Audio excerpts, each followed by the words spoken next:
പക്ഷെ അതേസമയം കേന്ദ്രത്തിലെ BJP എടുക്കുന്ന സമീപനത്തോട് ഒട്ടി നിൽക്കുന്നു കോൺഗ്രസ് എന്നുള്ളതിന് നിങ്ങൾ എന്ത് മറുപടിയാണ് പറയുന്നത്? PK കുഞ്ഞാലിക്കുട്ടിക്ക് മനസ്സിലാകാതെ പോകുന്ന കാര്യങ്ങൾ നിങ്ങൾക്ക് വേറെ രീതിയിൽ മനസ്സിലാകുന്നത് എങ്ങനെയാണ്? അല്ലെങ്കിൽ തിരിച്ച് എങ്ങനെയാണ് നിങ്ങൾക്ക് മനസ്സിലാകാത്തത് കുഞ്ഞാലിക്കുട്ടിക്ക് മനസ്സിലാകുന്നത് എങ്ങനെയാണ്? ലാലെ കുഞ്ഞാലിക്കുട്ടി പറഞ്ഞത് എന്താ? കേന്ദ്രത്തിനെതിരെ, അതായത് കേന്ദ്രം ഭരിക്കുന്ന ബി ജെ പിക്കും BJP ഗവൺമെന്റിനുമെതിരെ ഒന്നിച്ചു നിന്നുള്ള പോരാട്ടം അത് ഇന്ത്യയിലുടനീളം ഉണ്ടാകണം. സംഘപരിവാർ ശക്തികൾക്കെതിരെ ജനാധിപത്യ ചേരിയുടെ പോരാട്ടം ഉണ്ടാകണം. ആ കാര്യത്തിൽ ആർക്കാ തർക്കമുള്ള? ആ കാര്യത്തിൽ തർക്കം CPM-നല്ലേ ഉള്ളത്. വി ഡി സതീശൻ പറഞ്ഞത് എന്താണ്? വി ഡി സതീശൻ പറഞ്ഞത് CPM-മായി ചേർന്ന് ഒരു സമരത്തിനും ഇല്ലാന്നല്ലേ? അല്ല, CPM-വുമായിട്ട് ചേർന്ന് എങ്ങനെയാണ് ഞങ്ങൾ സമരം നടത്തുന്നത്? ഇന്ത്യ മുന്നണി രൂപീകരിച്ചപ്പോൾ ഞങ്ങൾ ആ മുന്നണിയുടെ ഭാഗമല്ല, ഞങ്ങൾ പുറത്തു നിന്ന് കാഴ്ചക്കാരാണ്. ഞങ്ങളുടെ പ്രതിനിധികളെ അയക്കണമോ എന്ന് സംശയം ചോദിച്ച ആളുകളല്ലേ CPM-കാര്. അവര് ഒരു കാലഘട്ടത്തിലും ഇല്ലല്ലോ BJP-ക്കെതിരെ ദേശീയ തലത്തിൽ നടക്കുന്ന പോരാട്ടത്തിൽ. ഇപ്പൊ തലശ്ശേരിയിൽ 5-6 RSS-കാരന്റെ കൈയും കാലും തലവെട്ടി എന്നുള്ളതൊന്നും അല്ലല്ലോ വർഗീയതയ്ക്ക്, ഫാസിസത്തിനെതിരെയും സംഘപരിവാറിനെതിരെയുള്ള പോരാട്ടം. ആ പോരാട്ടങ്ങൾ നടക്കേണ്ടത് എവിടെയാണ്? അത് ഹിന്ദി ഹൃദയഭൂമിയിൽ BJP അതും പ്രധാനമാണ്. തലശ്ശേരിയിലും കണ്ണൂരിലും ഒക്കെ RSS ശാഖകൾക്ക് സംരക്ഷണം കൊടുത്തിട്ടുണ്ടോ എന്നുള്ളത് പോലും ഒരു വലിയ പ്രശ്നമാണ്. ആര് സംരക്ഷണം കൊടുത്തു എന്നാലേ പറയുന്നത്? കെ സുധാകരൻ പറഞ്ഞതാണ് ഞാൻ പറഞ്ഞത്. അല്ല, കെ സുധാകരൻ കോൺഗ്രസിന്റെ ഭാഗമായി വന്നതിന് ശേഷം എവിടെയെങ്കിലും RSS-ന്റെ ശാഖയ്ക്ക് സംരക്ഷണം കൊടുത്തതായിട്ട് എന്റെ അറിവില്ല. അല്ല, അദ്ദേഹമാണ് കോൺഗ്രസിന്റെ പ്രസിഡന്റ് ആയതിനു ശേഷം ഇതൊരു വലിയ അവകാശവാദമായി പറഞ്ഞുകൊണ്ടിരിക്കുന്നത് ഇപ്പോഴും. അല്ലല്ല, അദ്ദേഹം പറഞ്ഞിരിക്കുന്നത് എന്താ? അദ്ദേഹം എന്താ പറഞ്ഞ ജനതാ ഗോപാലനോ അല്ലെ സംഘടനാ കോൺഗ്രസിന്റെ ഭാഗമായിട്ടിരിക്കുമ്പോൾ, ഇന്ത്യൻ നാഷണൽ കോൺഗ്രസിന്റെ ഭാഗമായി അദ്ദേഹം പ്രവർത്തനത്തിൽ വന്നതിന് ശേഷം, അദ്ദേഹം പ്രവർത്തനം ആരംഭിച്ചതിന് ശേഷം എവിടെയെങ്കിലും അദ്ദേഹം RSS-ന്റെ ശാഖയ്ക്ക് നേതൃത്വം കൊടുത്തിട്ടുണ്ടോ എന്നുള്ള കാര്യം എന്റെ അറിവിലില്ല. അങ്ങനെ അതിന്റെ തെളിവുകളുണ്ട് എങ്കിൽ നിശ്ചയമായിട്ടും ആ കാര്യവും വിമർശിക്കുന്നു. പറയട്ടെ. പക്ഷേ നമുക്കിപ്പോ ഈ നവകേരള സദസ്സിലൂടെ പുറത്തേക്ക് ഇപ്പോൾ വരുന്ന വിവരങ്ങൾ എന്തൊക്കെയാണെന്നുള്ളത് താങ്കൾക്ക് മനസ്സിലാകുന്നുണ്ടല്ലോ? ഇത് നിങ്ങൾക്കൊക്കെ തുടങ്ങിയപ്പോൾ വലിയ സംശയമായിരുന്നെങ്കിലും സംശയം ഉള്ള ആളുകൾക്കൊക്കെ ഇപ്പോൾ മറുപടി കിട്ടുന്നുണ്ട്. പൊതുസമൂഹം എവിടെ എന്ന് താങ്കൾ ചോദിച്ചു. ഈ പല പൊതുസമൂഹത്തിൽപ്പെട്ട ആളുകളുമാണ് രാവിലെ മാധ്യമങ്ങളോട് സംസാരിക്കുന്നത്. ഇന്ന് അങ്ങനെ സംസാരിച്ച ഒരു നേതാവിൻ്റെ പേരാണ് ഞാൻ പറഞ്ഞത്, വെള്ളാപ്പള്ളി നടേശൻ. അതവിടെ നിൽക്കട്ടെ. കേരളത്തിന് അർഹമായത് നിഷേധിക്കപ്പെടുമ്പോൾ അത് വാങ്ങിച്ചെടുക്കാൻ കേരളത്തിലെ പ്രധാനപ്പെട്ട ഒരു പ്രതിപക്ഷ രാഷ്ട്രീയ പാർട്ടിയായ കോൺഗ്രസ്സിന് അവരുടെ 18 അല്ലെങ്കിൽ അവരുടെ ഭാഗമായിട്ടുള്ള UDF-ന്റെ 18 MP-മാരുണ്ടായിരുന്നിട്ടും അതിന് ഒരു അനക്കം പോലും നടത്തിയില്ല എന്ന് നവകേരള സദസ്സാണ് ഇപ്പോൾ ജനങ്ങളോട് പറയുന്നത്. അല്ല, നമ്മൾ മുമ്പ് മുതൽ ഈ കേന്ദ്ര അവഗണനയെക്കുറിച്ചും കേന്ദ്രം കേരളത്തെ പല കാര്യത്തിലും സഹായിക്കാതിരിക്കുന്നതിനെ കുറിച്ചും ഒക്കെ നമ്മൾ പല കാര്യങ്ങളിലും ചർച്ചകൾ ചെയ്തിട്ടുണ്ട്. പക്ഷേ ഇവിടെ ജനങ്ങളെ കൺവിൻസ് ചെയ്യേണ്ട ഒരു കാര്യമുണ്ടല്ലോ.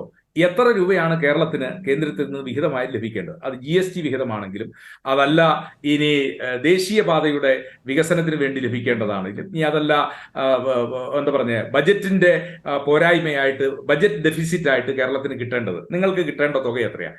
ഞങ്ങൾ ആദ്യം തന്നെ പറഞ്ഞല്ലോ, കേരളത്തിന്റെ ഇന്നത്തെ സാമ്പത്തിക സ്ഥിതിയെ സംബന്ധിച്ച് ഒരു ധവളപത്രം സംസ്ഥാന ഗവൺമെന്റ് പുറപ്പെടുവിക്കണം.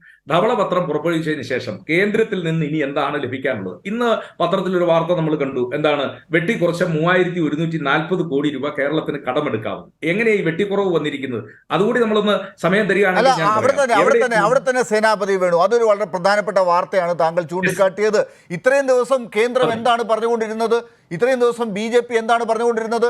കേരളത്തിൽ വന്ന് കേന്ദ്ര ധനകാര്യമന്ത്രി നിർമ്മല സീതാരാമൻ എന്താണ് മുൻപ് പറഞ്ഞത്? ഒന്നും കേരളത്തിന് കൊടുക്കാനില്ല എന്നാണ്. ഇന്നിപ്പോൾ ഈ സമ്മർദ്ദങ്ങൾ ഇങ്ങനെ മുന്നോട്ട് പോയപ്പോൾ കേരളം മുഴുവൻ ഈ തരാത്ത കാര്യത്തെക്കുറിച്ചുള്ള ചർച്ച നടക്കുന്നുവെന്ന് കണ്ടപ്പോൾ കേന്ദ്രം ഇളവ് വരുത്തിയിരിക്കുന്നു. അവിടെയാണ് 3000 ചില്ലറ കോടി രൂപയുടെ കടം എടുക്കാനുള്ള ഒരു അനുമതിയിൽ ഒരു ഇളവ് ഇപ്പോൾ വന്നിരിക്കുന്നത് എന്നത്, അതും നവകേരള സദസ്സിന്റെ വിജയമാണെന്നാണ് മുഖ്യമന്ത്രി ഇന്ന് പറഞ്ഞിരിക്കുന്നത്. അല്ല, മുഖ്യമന്ത്രിയുടെ അവകാശവാദം അതാണെങ്കിൽ ഞങ്ങൾ അതിനെ ഖണ്ഡിക്കുന്നില്ല. കേന്ദ്രം ഏതായാലും 3140 കോടി രൂപ ഇന്ന് സംസ്ഥാനത്തിന് അധികമായി കടമെടുക്കാനുള്ള അനുമതി കൊടുത്തിട്ടുണ്ട്. ഏതായാലും ആ കാര്യത്തിൽ തർക്കമില്ല. അത് നവകേരള സദസ്സിന്റെ ഭാഗമായിട്ടാണ് എന്നാണ് മുഖ്യമന്ത്രി ധരിക്കുന്നത് എങ്കിൽ ആ മുഖ്യമന്ത്രിയുടെ വിശ്വാസത്തെ ഞങ്ങൾ ഖണ്ഡിക്കുന്നില്ല. പക്ഷേ കേരളത്തിൽ നിന്നുള്ള UDF-ന്റെ MP-മാർ അവർ എല്ലാവരും ചേർന്ന് ഈ കാര്യം നിർമ്മലാ സീതാരാമന്റെ മുമ്പാകെ ബോധിപ്പിക്കുകയും അവരെ നേരിട്ട് കാണുകയും അവരുമായി ഈ വിഷയം ചർച്ച ചെയ്തു എന്നുള്ള ഒരു വാർത്ത. എപ്പോ എങ്ങനെ തീരുമാനിച്ചു? കേരളത്തിന്റെ എല്ലാ MP-മാരും ഒരുമിച്ച് പോയി പറയണമെന്നുള്ള തീരുമാനത്തെ പോലും കടത്തിവെട്ടി നിങ്ങൾ ഇപ്പോ കേരളത്തിന്റെ ഇടത് MP-മാർ പറഞ്ഞതിന് ശേഷം നിങ്ങൾ പോയി ഇപ്പൊ ഒരു കടലാസ് കൊടുത്തതാണോ? MP-മാരും അതെ, ഞാൻ പറഞ്ഞത് ലാലിന് ബോധ്യപ്പെടാത്ത കേരളത്തിൽ നിന്നുള്ള എല്ലാ UDF MP-മാരും ചേർന്ന്. അതെ, കേരളത്തിലെ UDF MP-മാർ എപ്പോഴാണ് ഇത്രയും കാലം പോകാതെ 4.5 കൊല്ലം കഴിഞ്ഞിട്ട് ഇനി ഇലക്ഷൻ പ്രഖ്യാപിക്കാൻ 2 മാസമോ മറ്റോ ബാക്കിയുള്ളപ്പോ ഇപ്പൊ പോയി എന്നുള്ളതാണോ നിങ്ങൾ വലിയ അവകാശവാദമായി പറയുന്നത്? എന്നാണ് ഞാൻ ചോദിക്കുന്നതല്ല എന്നാണ് നവകേരള സദസ്സിലെ ഇന്നത്തെ വർത്തമാനം? അല്ല, കേരളത്തിലെ MP-മാര് അവർ തെരഞ്ഞെടുക്കപ്പെട്ട സമയം മുതൽ കേരളത്തിലെ ഓരോരോ അവകാശങ്ങൾക്ക് വേണ്ടിയും കേരളത്തിന് ലഭിക്കേണ്ട കാര്യങ്ങൾ ലഭിക്കുന്നതിന് വേണ്ടി അവർ സമ്മർദ്ദം ചെലുത്തുന്നു. കേന്ദ്രത്തിലെ മന്ത്രിമാരെ കാണുന്നു. ആ കാര്യങ്ങളൊക്കെ അവർ നിർബാധം കഴിഞ്ഞ 4.25 വർഷമായി തുടർന്നു വരികയാണ്. അതിന്റെ ഭാഗമായി അവർ ഇപ്പോഴും കണ്ടിട്ടുണ്ട്, അവർ ചർച്ചകൾ നടത്തിയിട്ടുണ്ട്.